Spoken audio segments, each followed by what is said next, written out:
Hey guys, and welcome to our review of Ultraman Zett, Episode 8. I'm host of Cinder Blaze, and today we have... The Frozen Stratos.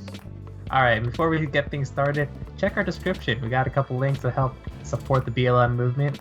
Places we can sign petitions, donate, etc.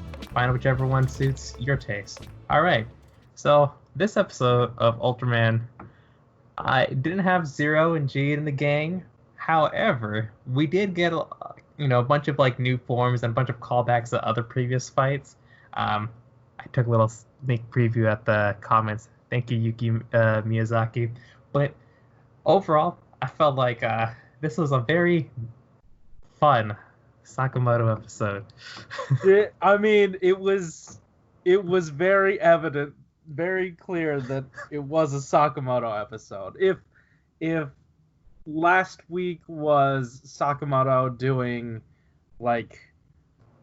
the fight part of a team up, this episode was the sort of in between stuff in a team up movie. You know what I mean? Because when we watch Sakamoto, we're used to seeing him in movies and maybe multi-part episode arcs. Right. And there's usually always at the very beginning one random chick enemy that uses a lot of kicks. Yeah. And very specific kicks as well. I know. And it's hilarious how they didn't necessarily need these characters. These were absolutely thrown away characters. And he puts them in there in service of his major hallmarks, which it becomes a little self-service. It looked nice. It was a good time. I enjoyed myself. It's just funny how he takes over a narrative sometimes just to do his thing. It reminds me of the time, during this show, when Haruki turned into Ultraman, but as a regular sized, just so that he could participate in a fight. Yeah. For this one, I think it wasn't too out of place. The reason that he had those minions in the first place was just so Haruki and the gang wouldn't confront our main villain. I think they wanted to keep the juggler subplot kind of going with that. So I'm kind of fine with that kind of separation.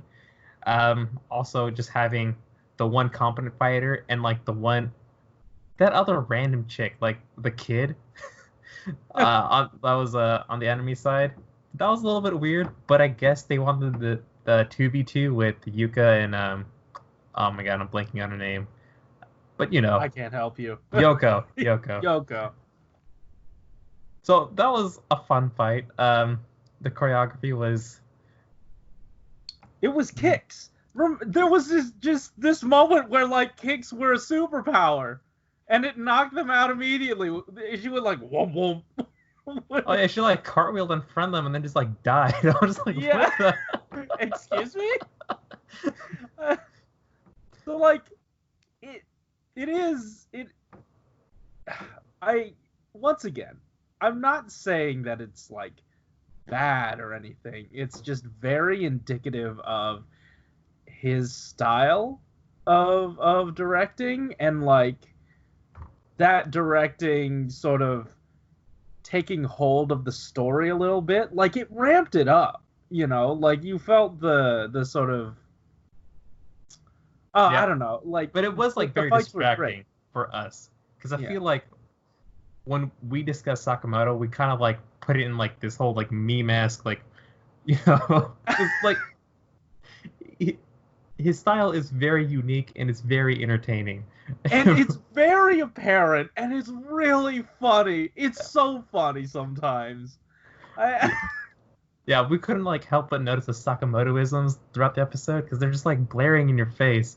And sometimes it distracts from the actual plot. We're just ha, look at that Sakamoto thing. Look at that one. And oh, I guess they're doing something to jugglers, trying to find out who the guy is collecting all the monster bits. But he goes to the work place, and they're just yeah, he just kind of disappears at times, just why isn't he fired? Yeah, and also His book's just right there. His book full of notes, all the secrets you need to figure out where he's at. That's fine. I mean, I guess he doesn't really care all too much. Nobody at his work is gonna read it, and his lab is basically in a pocket dimension. Like, when he had faced Juggler before, or at least like he was confronted by Juggler before, he tried to distract him and ran away. Like, he clearly doesn't want to be found. Yeah, but he didn't expect to pinata his badge. I'm not sure why he didn't notice. But I guess he just flakes at work all the time, so like why would he? And then where are we landing on Juggler so far? Do you think he has good intentions, bad intentions? Where are we at right now? I like him like straight in the middle. I think he's like neutral leaning good a little bit, like slightly. Sure. Like he has more to gain for him staying on the Ultraman side, but he's really interested in like what the bad guys are doing, and I feel like if they slip up or something, he could just kind of like snap it up and kind of take over. Right. But I feel like for the most part, he's gonna be on his side. Okay. Maybe he might want like a challenge or something to mess around with Zett a little bit more, but I don't really expect much beyond that. Okay. Yeah. What'd you feel about the new form? I thought it was very auto-tuned, very funny. I think I said it in the watch along. It was like turning the robot filter on one of those like megaphones or one of those voice modulator voice changers. That was fun. The look of it was fine. The power set was interesting. Like that one was very much built for Sakamoto, because like it could project different versions of Ultraman. I suppose like the 3 that he had turned into. And then you can have those really quick beats like during the fight of having them turn into this form that would be helpful in this situation. So that was neat to see. That was definitely something that was in service of Sakamoto's vision for that fight. He shrunk down for some reason though, and I'm not quite sure what that was about, but it happened. Yeah, the fight was a little bit weird, but I think it was also like a callback to a previous fight. I think like the special effects kind of carried it for me, at least. I thought like the bright purple like fire and lasers kind of like look really good in the night setting. So yeah, like Sakamoto's good at making those colors hurt, and they hurt so good. Yeah. Like the saturation is just dialed all the way up. Oh my god, good stuff, man. Yeah, I know. Also, good stuff from Yuka. Always. Oh, always. Good stuff from both of them. Yeah.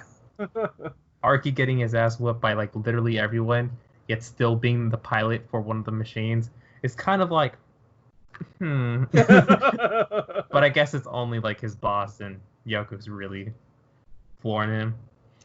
But I mean, Yoko. Wait, which one's who? Yoko's the one with the. She's a gerbil. Oh yeah, like she's piloting the chicken. That's fine. Yeah. She has the better mech. But like the old dude also whooped him, so. That's true. Yeah, he whooped him by like. Yeah. And then he fell over. What was that technique? That's definitely a kaiju technique. They always do that. Like the push and then like making them fall down. Yeah, fair. It hurts real bad. All right, do you have any other thoughts before I dive into the comments? No, let's do this.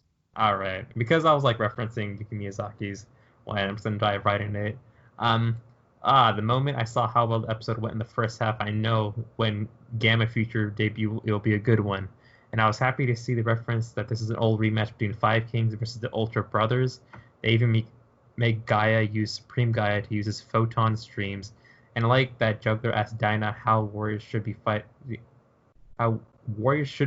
Nice little nod right there. Also, come to think about it, Giete Careta means I'm feeling good. So every time Kaburagi transforms, he feels good then? Of course he does. Overall, have you seen that face? He's feeling so good. Yeah. Overall, good episode again with Yoko being her usual gerbil self and Yuka being hype as always as Ultraman Zett make leave, this time using autotune Schwatch. And Heroic Gangster replied, this episode was pure fan service for the girl characters and the true fan service to the Heisei Ultraman fans. Tiga was the Kuga of Ultraman. Well, that is very interesting. We also didn't watch Kuga, but we can appreciate his placement in writer history. So, yeah. All right. Do you have any final thoughts before we wrap this up? All right. Before we leave off, make sure you check the description for the BLM links to see if you would like to support any protest, sign any petitions, donate to various places. Check it out. Please support the cause. All right. And that wraps things up for us. I'm doing fine. All right. Keep it. We'll catch you next time. Yeah. I'm gonna check. It's like before we do Kira Major, I wanna figure out who directed that episode. Because that one was really well done.